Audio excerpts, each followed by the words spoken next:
ትምህርት አልገባ ካላችሁ ቁረቡ። እሺ እውነቴን ነው። ስራ የምትሰሩ ካላችሁ ስራ አልሳካ ካላችሁ ቁረቡ። ስጋውን ተቀበሉ።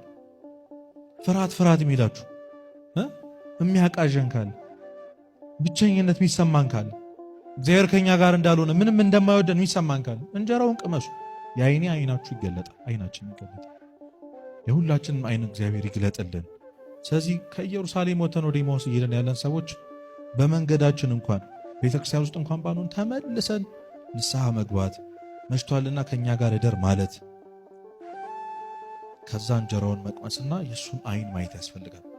ያን ጊዜ እንጀራውን ስንቀምስ ለስጋው ደግሞ ስንበቃ እንዴት ሲያስተምረን የነበረው ትምህርት፣ የከለከለን መከልከል፣ አልሰማ ያለን ጸሎት፣ ህይወታችን ላይ ሀብን ያደረጉት ነገሮች ሁሉ እግዚአብሔር እንዴት ለመልካም እንዳደረገው ይፈ